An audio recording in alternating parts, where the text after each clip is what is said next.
I'm escorting some trusses from Belgrade, Florida to West Palm Beach.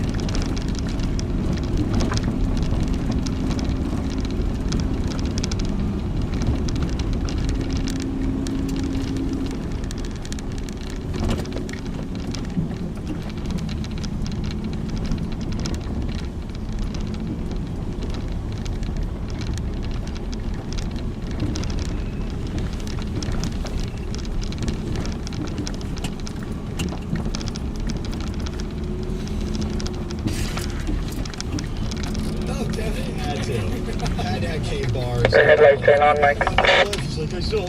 Thank you, Melissa. He's gonna make a right and then take a shortcut just up ahead of you at the next light. Hey, thanks, honey, for bringing up Brontosaurus. But no, you know what? I get in trouble because the Brontosaurus had dirt on its paws, and I drug it into the cave. She's like, why is all this dirt on the cave? You're going to 5100 10th Avenue North in Green Acres. That's good script. It's called The Flintstones. Chain 4. Cartoon form. And actually one movie.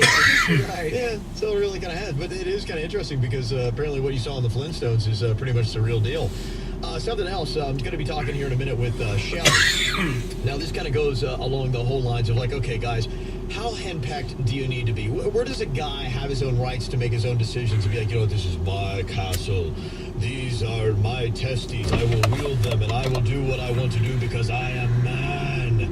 Apparently, Shelly's man wants to grow a beard. Wait, she wants to grow a beard? No. He wants to grow a beard. Do your headphones work? Not really. No. Do you have a beard in your ears? I'm sorry. Ear beard. Beards. I didn't say well. And she does not want him to. We'll get with that story coming up here in a few minutes as well. So I got some emails, a lot of comments yesterday. I was just talking about how I have noticed that some women feel like they have to raise their husbands, almost like they're another child. They almost treat them the same way, speak to them the same way. And I think that sometimes the lines get blurred for women because they just get caught up in this frenzy of nesting.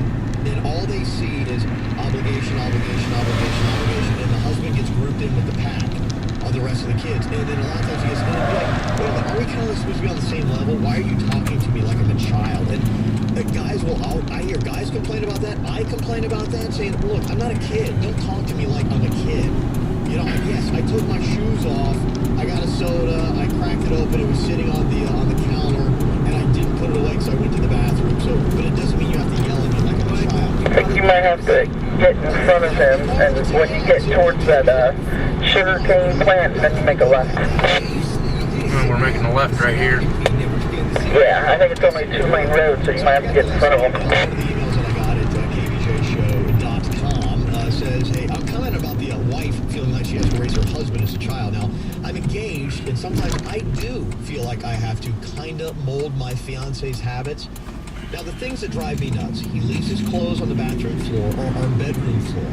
He's still obsessed with video games, and most of the time, I don't have to get... I love this line. To me, this line is very telling. This is a woman who doesn't realize how much she is going to expose about the female perspective.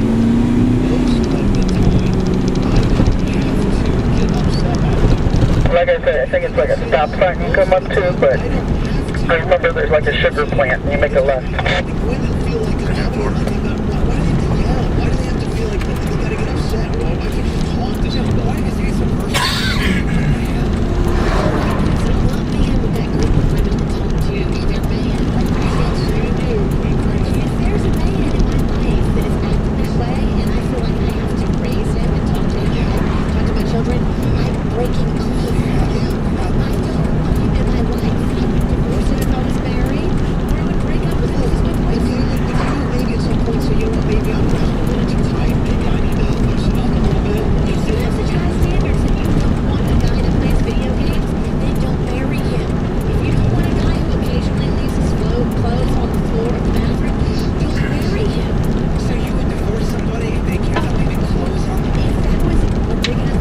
That I started talking to my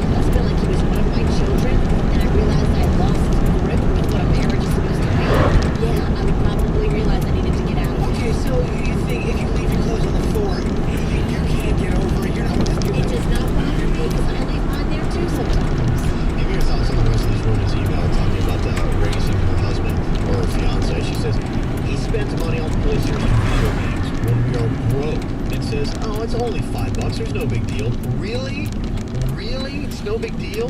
It's kind of no, I mean, $5? And if that's all the simple pleasure the guy gets, come on, you gotta give him something. You don't like this woman on the email. You're on the guy's side here. Well, I think that it has to be a give and take, and you can't talk down to your man, especially if he's out there making money. You can't tell him he can't spend $5 of it on a magazine. If you are in a relationship and the worst of your relationship is a guy playing little video games and leaving clothes on the floor, and that's really all he does Right. wrong, you gotta lighten up. And you're not going to be happy with 80% of the guys walking around out there either. So your standards may be a little high for you to ever be happy. There's some real dogs out there. Yeah. You know, I've dated them. I know. there's listening to that, like that's all he's done, really. He's great in every other way, and all he ever does is leave his clothes there a little bit, and play a few video games, and sometimes buys a magazine for himself. You said it before, kid. You gotta pick and choose your battles in a relationship. I mean, that's not a big path. Well, I think what it is I think sometimes people are not perceptive to certain things. And I'm going to make this statement. I'm not saying all women, but I'm going to say there are a lot of women, and probably even a majority of women, that are not very perceptive to when they are nagging. Yes. Especially nagging a man. They don't get it. It doesn't register with them. They feel like they're doing what is right, and they're putting him in line, and they're straightening him out. But all a guy hears is you are nagging, and you keep doing that, now all of a sudden you're a nagging wench. Just because you saw your mother do it to your Yes. father does not make it right. And I think a lot of that is learned behavior. I had a buddy of mine, and I don't think that's all over him. Just every time I hang out, all over him, I'm like, the poor guy can't even breathe. He's doing nothing wrong. Right. Like, Kevin's gotta be able to be okay. Oh, you said his name. What that? I mean, You meant Fred. I mean, Fred. Fred. Listen to this story. She says in this email, talking about the women raising their men. She said, I understand, though, what you mean, that some women take it too far. I had a roommate who had a 2-year-old. Her boyfriend went grocery shopping with a list that she made for him. When he got home and she was going through it, she started getting angry and freaked out and yelled almost at the top of her lungs, all because he got the wrong kind of peaches. yeah. Wow. And he went to the store and Yeah. bought groceries for you. And this is where guys It's are. not even his kid. Guys are getting to the point of saying, you know what, I'm damned if I do, damned if I don't. I'm going to go to the store, but I'm still going to mess something up. So I'm going to get yelled at if I don't go to the store, and if I do go to the store, I'm still going to get yelled at because I'm going to do something wrong. As a guy, if I mess up and I do something wrong, like really wrong, not like a mistake, Right. I have no problem getting yelled at. But if you're doing something for somebody and you make a mistake, it's not cool. And I wouldn't want to stay around in a situation like that. A lot of these women, too, are probably unhappy in other parts of their lives. Right. And who knows what it is. Maybe she didn't finish college and get the job that she wanted. Maybe she feels underappreciated at work. And who knows why she's upset. But taking it out on him and treating him like a kid and yelling at him for getting the wrong peaches, really? If that was That's the brand of peaches? if that happened all the time where she loses it like that, I could not be with a person You like better be ready for him to pack it up and leave you one day. Because he's gonna go behind me. What if I was not be yelled that. at? The guy was like, oh my gosh, I cannot believe that you bought this today. Really? You bought that? Now, if he's going out to the strip club and if he's there till 3 a.m., if he's spending all your hard-earned money, it's a whole different case. You've got plenty of reason to be upset with him. But if he's taking the initiative to go to the grocery store with the list you made, buy stuff for you, you're yelling at him for buying the wrong brand of peaches.